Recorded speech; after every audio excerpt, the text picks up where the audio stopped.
Halo guys, jumpa lagi dalam mata kuliah Perancangan dan Pengembangan Kurikulum. Demonstrasi kontekstual topik 3, mahasiswa PPG Prajabatan LPTK Universitas Nusa Cendana Kupang. Kami dari kelompok 2 atas nama Noveni Nenohai, Emilia Pap, dan Devince Lapura.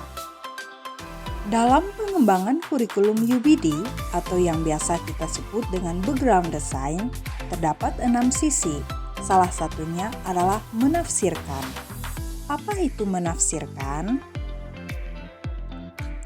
Menafsirkan adalah membuat dan menyampaikan pemahaman atau makna informasi melalui narasi, data, pengalaman, dan melakukan parafrase berdasarkan pemahamannya.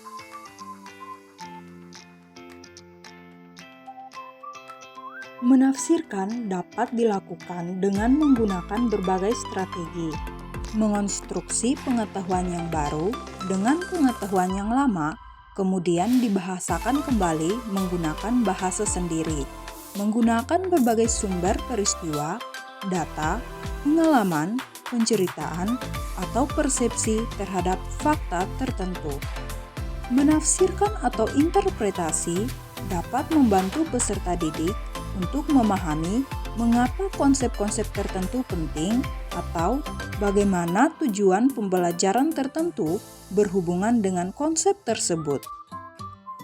Contoh konkret bagaimana peserta didik dapat menafsirkan pada layanan bimbingan klasikal dengan topik bullying, guru akan meminta peserta didik untuk menyebutkan bentuk perilaku bullying berdasarkan pengalaman atau peristiwa yang dialami atau yang diamati peserta didik, baik itu di lingkungan tempat tinggal, sekolah, dan lain-lain.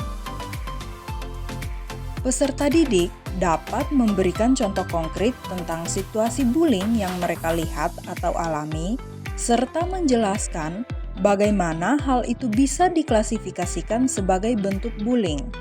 Mereka juga bisa memberikan pemahaman yang benar tentang perbedaan antara konflik biasa dan perilaku bullying.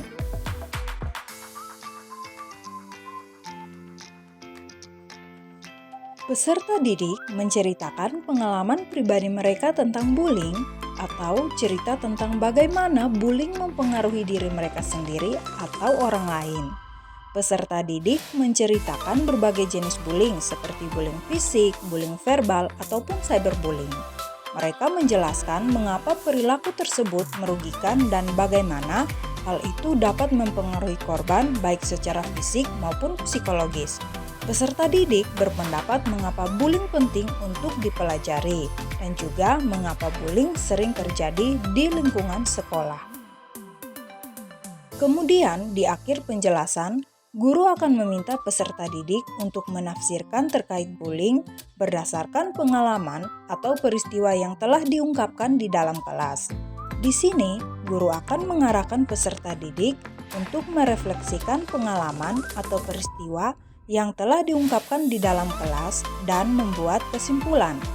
Peserta didik mampu menyimpulkan bullying berdasarkan pengalaman yang dialami atau teori yang dijelaskan, sehingga peserta didik dapat menggambarkan dampak-dampak bullying yang dialami baik itu dari sisi korban, pelaku, maupun pengamat. Terima kasih sudah menyimak video kami. Sampai jumpa di video berikutnya.